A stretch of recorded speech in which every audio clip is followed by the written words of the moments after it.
அன்பு வணக்கம். தீர்த்த தானம் அதாவது யாத்திரை அப்படிங்கிற 2001 வெளிவந்த மலையாள படத்தோட கதையை தான் சொல்ல போகிறேன். இந்த படத்தை ஜி.ஆர். கண்ணன் அவர்கள் டைரக்ட் பண்ணியிருக்காரு. இந்த படத்துக்கு கேரள ஸ்டேட் அவார்டும் கிடச்சிருக்கு. எம்.டி. வாசுதேவ நாயர் அவர்கள் எழுதிய கதையை படமாக எடுத்திருக்காங்க. வாங்க கதைக்குள்ளே போகலாம். கருணாகரன் அப்படிங்கிற ஒரு முதியவர் டீச்சராக வேலை செஞ்சு ரிட்டையர்ட் ஆயிட்டாரு. அவருக்கு அம்முக்குட்டி என்ற மனைவி உண்டு. ஒரு மகன் மும்பையிலும் மற்ற மகள் ஒருத்தி மஸ்கட்டிலும் திருமணமாகி செட்டிலாகி விட்டனர்.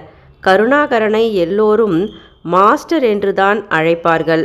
மாஸ்டர் கருணாகரன் ஊரிலுள்ள மூகாம்பிகை கோவிலுக்கு ஏனோ தனியாக போக வேண்டுமென்று அடம் பிடித்து வருகிறார். மனைவி அம்முக்குட்டிக்கு வயதான கணவனை தனியே அனுப்ப பயமாக இருந்தது. எனவே துணைக்கு கண்ணன் என்ற தெரிந்த ஒரு சொந்தக்கார சிறுவனை மாஸ்டருடன் அனுப்பி வைக்கிறாள் அவரது மனைவி அம்முக்குட்டி. சிறுவனுடன் மாஸ்டர் கோவிலுக்கு வந்து வணங்கினார். யாரையோ தொடர்ந்து அவரது கண்கள் தேடிய வண்ணமே இருந்தது. அவர் தேடி வந்தவரை காணவில்லை. எனவே மாஸ்டர் கோவில் வளாகத்தின் வெளியில் இருந்த ஒரு ஹோட்டலில் ரூம் எடுத்து 2 நாட்கள் தங்குகிறார். உடன் வந்த சிறுவனுக்கும் அங்கே போர் அடித்து கொண்டு இருந்தது. அடுத்த நாள் மாஸ்டர் கோவில் குளத்தங்கரைக்கு தனியாக சென்று குளித்தார். அங்கு அவர் தேடி வந்த வினோதினியையும் சந்தித்தார். பல வருடங்கள் கழித்து இருவரும் சந்தித்து கொண்டனர். இருவரின் முகத்திலும் மலர்ச்சி. வினோதினிக்கு இப்போது 50 வயதாகிறது. ஆனால் அவளின் தோற்றம் மேலும் வயதானவளைப் போலவே இருந்தது. இருவரும் கோவிலை ஒன்றாக சுற்றி வந்தனர். திருப்தியாக கடவுளை தரிசனம் செய்தனர். வினோதினிக்கு அருகிலிருந்த மெஸ் ஒன்றில் சாப்பிட உணவு வாங்கி தந்தார் மாஸ்டர். வினோதினி மூகாம்பிகை கோவிலுக்கு வருவதாக மாஸ்டருக்கு கடிதம் எழுதி இருந்தாள். வினோதினியை பார்க்க பார்க்க மாஸ்டருக்கு வேதனையாக தான் இருந்தது. ஏழ்மையும் ஏக்கமும் அவளின் உருவத்தை மாற்றி இருந்தது. வினோதினிக்கு கோவிலுக்கு சென்று தரிசிக்க வேண்டுமென்ற ஆசை என்று மாஸ்டருக்கு நன்றாக தெரியும். அங்கிருக்கும் பழங்கால மலை கோவிலுக்கு செல்ல இப்போது ஆசைப்படுகிறாள் வினோதினி. அங்கே ஆச்சாரிய சுவாமிகள் தவம் செய்த இடங்கள் பல இருக்கின்றன. அதை சென்று பார்த்து தரிசிக்க வேண்டுமென்று தனது ஆசையை வினோதினி மாஸ்டரிடம் இப்போது லேசாக தெரிவிக்கிறாள். வினோதினி இந்த மூகாம்பிகை கோவிலுக்கு தனது வயதான தாயுடன் வந்திருந்தாள். கோவில் வளாகத்தின் உள்ளே உள்ள சத்திரத்தில் வினோதினியும் அவளது தாயும் தங்கியிருந்தனர். அவர்களும் 2 நாட்கள் தங்கப் போவதாக சொன்னாள் வினோதினி. அடுத்த நாள் மாஸ்டர் காலையிலேயே குளித்து ரெடியாகிவிட்டார். உடன் வந்திருந்த சிறுவனிடம் கொஞ்சம் பணத்தை கொடுத்து இங்கேயே ஹோட்டலில் ரூமில் இருக்கும்படியும் தான் மட்டும் மலைக்கோவிலுக்கு போக உள்ளதாகவும் அடுத்த நாள் காலையில்தான் ஹோட்டலுக்கு தன்னால் மீண்டும் திரும்ப முடியும் என்றும் சொன்னார் மாஸ்டர். 350 ரூபாய் பணம் கொடுத்து ஒரு தனி ஜீப்பை புக் செய்து கொண்டு வினோதினியை தேடி செல்கிறார் மாஸ்டர். வினோதினியும் ரெடியாகி வந்தாள் அவருடன். அவளின் கிழிந்த உள்பாவாடையும் தேய்ந்து போன செருப்பையும் பார்த்து மாஸ்டரின் மனம் வலித்தது. அவளுக்கு ஏதாவது பண உதவி செய்ய வேண்டுமென்று அவர் துடித்தார். வினோதினி அவர் கொடுத்த பணத்தை வாங்கவில்லை. வினோதினியும் மாஸ்டரும் மட்டுமே அந்த ஜீப்பில் பயணப்பட்டு மலையின் மீது செல்கின்றனர். மேடான ஓரிடத்தை அடைந்தனர். அதற்கு மேல் ஜீப்பால் போக முடியாது. நடந்துதான் இனி இருவரும் கோவிலுக்கு போக வேண்டும். ஜீப் அங்கேயே காத்திருக்கும். அங்கு நடக்க இருக்கும் தம்பதி சமயோகிதமான அந்த இரவு பூஜைக்காக மாஸ்டர் முன் பணத்தையும் கட்டியிருந்தார். அதன்படி ஐயர் ஒருவர் வந்து மாஸ்டரையும் வினோதினியையும் மலை மேல் அழைத்து செல்கிறார். அந்த மலை மீது நடக்க முடியாமல் நடந்து சென்றனர் இருவரும். அந்த ஐயரிடம் மாஸ்டர் தன் மனைவி வினோதினியுடன் வந்து கடவுளுக்கான அந்த இரவு பூஜையில் கலந்து கொள்ளப் போவதாக சொல்லிதான் பணம் கட்டியிருந்தார். குளத்தில் தலை மூழ்கிய பின் இருவரும் அமர்ந்து ஒருவர் முகத்தை ஒருவர் பார்த்து கொண்டனர் சலனமில்லாமல். அவர்களின் எண்ணம் பின்னோக்கி சென்றது. 36 வருடங்களுக்கு முன்பு வினோதினி அழகான இளம் 15 வயது பெண்ணாக பாவாடை சட்டையில் 10ஆம் வகுப்பு பி செக்ஷனில் படித்து கொண்டிருந்தாள். அதே பள்ளியில் அப்போதுதான் கல்லூரி படித்து முடித்து ஆசிரியராக பணியில் சேர்ந்திருந்தார் இந்த மாஸ்டர் கருணாகரன். மாஸ்டரை அப்போது வினோதினிக்கு ரொம்ப பிடிக்கும். மனதுக்குள் மாஸ்டரை அதிகமாகவே அவள் விரும்ப ஆரம்பித்தாள். தினம் மாஸ்டருக்கு தன் வீட்டில் பூத்த பூக்களை காணிக்கையாக சமர்ப்பிப்பாள் வினோதினி.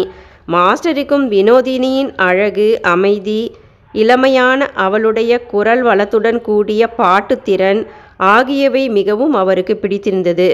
அப்போது மாஸ்டர் ஏழை இளைஞனாக இருந்தார். வினோதினியோ மிகவும் பணக்கார வீட்டு பெண். இருவரும் அப்போது ஒருவருக்கொருவர் மனதார காதலித்தாலும் சொல்லிக்கொள்ளவில்லை. காரணம், ஆசிரியர் மாணவி என்ற உறவு கலங்கப்படக்கூடாது என்று நினைத்தனர். வினோதினியை அடைய பல வருடங்கள் காத்திருந்தார் மாஸ்டர் கருணாகரன். காலங்கள் ஓடியது. வினோதினியின் அப்பா எலெக்ஷனில் நிற்க ஆரம்பிக்கிறார். வினோதினியை மேல் படிப்பை படிக்க விடாமலும் அவர் தடுக்கிறார். மாஸ்டர் தன் நண்பனை அனுப்பி வினோதினியை பெண் கேட்கிறார். வினோதினியின் அப்பாவோ பணக்கார திமிரினால் ஸ்கூல் மாஸ்டரான மாஸ்டருக்கு தன் மகளை கொடுக்க விருப்பமில்லை என்று கூறி மாஸ்டரின் அந்த நண்பரை விரட்டி விடுகிறார். இது தெரியாத வினோதினியோ அங்கே மாஸ்டருக்காக அவரையே நினைத்தபடி திருமணமே வேண்டாமென்று காத்திருக்க ஆரம்பிக்கிறாள். பிறகு மாஸ்டர் அம்முக்குட்டி என்ற பெண்ணை திருமணம் செய்து கொண்டு அவர்களுக்கு 2 குழந்தைகளும் பிறந்து குடும்பஸ்தனாக ஆகிவிட்டார். வினோதினியின் அப்பா எலெக்ஷனில் ஏற்பட்ட தொடர் தோல்வியாலும் பிஸ்னஸில் ஏற்பட்ட நஷ்டத்தினாலும் மொத்த சொத்தையும் இழந்துவிட்டார். குடும்பமே ஏழ்மையில் வீழ்ந்தது. அவளது அப்பாவும் இறந்து போகிறார். இருக்க ஒரு சிறிய வீடு மட்டுமே மிஞ்சியதாம். இப்போது வினோதினி தன் வயதான தாயுடன் ஏதோ ஒரு சிறிய வேலையை செய்து சம்பாதித்து பிழைத்து வருகிறாள். ஆனால் மாஸ்டருக்கு தொடர்ந்து இத்தனை வருடங்களாய் வினோதினி கடிதங்கள் எழுதிய வண்ணமே இருக்கிறாள். மாஸ்டரும் அவ்வப்போது அவளுக்கு விசாரித்து ஓரிரு வரிகள் எழுதி வருவார். 36 வருடங்கள் ஓடிவிட்டன. இப்போதுதான் சந்தித்தனர் இருவரும். தன்னை மாஸ்டர் நண்பர் மூலம் பெண் கேட்டு வந்திருந்தார் என்ற செய்தியை இப்போதுதான் கேட்டு தெரிந்து கொண்டாள் வினோதினி. மிகவும் துன்புற்றாள். மாஸ்டருக்கு திருமணமாகி வளர்ந்த 2 பிள்ளைகள் இருப்பதெல்லாம் வினோதினிக்கு நன்றாகவே தெரியும். இருவருமே உள்ளது உள்ளபடி கடிதங்கள் எழுதி கொள்வது வழக்கம். இருவரும் இப்போது கோவிலுக்குள் சென்று தம்பதிகளாக அமர்ந்து பூஜைகளை முடித்தனர். வினோதினிக்கோ திருப்தி. மாஸ்டர் பூசாரியிடம் தன்னை மனைவி என்று சொல்லியிருப்பது வினோதினிக்கு இப்போதுதான் தெரிந்தது. சின்னதொரு சந்தோஷம் அவளுக்கு. இத்தனை வருடங்களாய் மாஸ்டரையே நினைத்து வாழ்ந்து விட்டவளுக்கு மனசாந்தி கிடைத்தது இப்போது. ஐயரின் வீட்டில் இரவு தங்கிவிட்டு காலையில்தான் இவர்கள் செல்ல முடியும். காரணம், காட்டு விலங்குகள் நடமாடும் பகுதி அது. உங்களுக்கு எத்தனை குழந்தைகள் என்று ஐயரின் அம்மா கேட்டபோது வினோதினி சட்டென்று 8 குழந்தைகள் என்று பெருமையாக சொன்னாள். பூஜைக்கு பிறகு ஐயரின் வீட்டில் எளிமையாக உணவு சாப்பிட்டனர். ஐயரின் வீட்டில் இவர்களுக்கென்று கொடுக்கப்பட்ட அந்த சிறிய அறையில் படுக்க சென்றனர் இருவரும். எலக்ட்ரிசிட்டியே அங்கு கிடையாது. பக்கத்தில்தான் படுக்க வேண்டிய நிலை. சிறிய விளக்கு ஒன்று எரிந்து கொண்டிருந்தது. இருவரும் ஒன்றாக படுத்து கொண்டனர். இருவரிடமும் வெட்கமோ தயக்கமோ காமமோ எதுவுமே இல்லை. இருவரின் மனதிலும் இருந்தது நிறைவும் அமைதியுமே. படுத்தவுடன் வினோதினியின் கண்களில் கண்ணீர் வழிந்த வண்ணம் இருந்தது. மாஸ்டர் அவளது கைகளை ஆதரவாக பிடித்து, கவலைப்படாதே வினோதினி என்றார். இருவருமே சற்று பேசிவிட்டு தூங்க முற்பட்டனர். திடீரென்று மாஸ்டருக்கு நெஞ்சுவலி வந்து துடியாக துடித்தார்.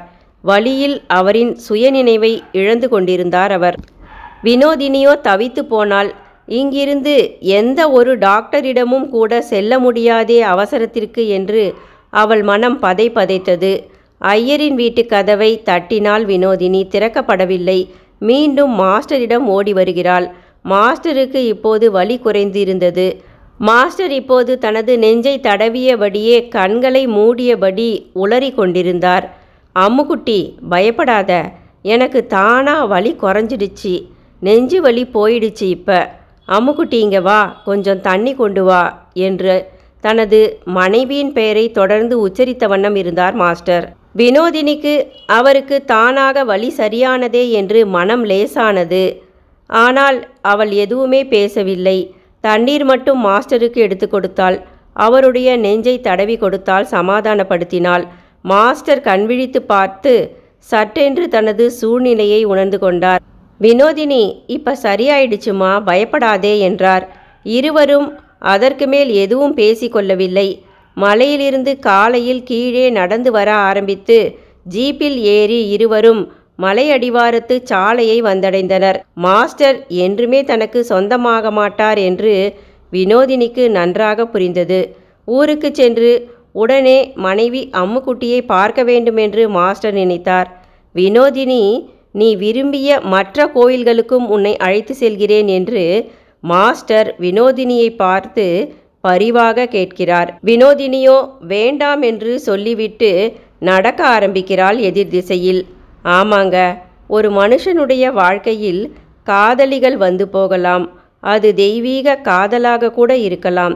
திருமணமாகி மனைவி, குழந்தை, குடும்பம் என்று தாம்பத்தியத்தில் ஒரு கணவனாக வாழ்ந்தவனுக்கு தன் ஆபத்து காலத்தில் நினைவுக்கு வருவது இன்ப துன்பங்களை கடந்து தன்னுடன் வாழ்ந்து வரும் மனைவியின் முகம் மட்டும்தான். நன்றி.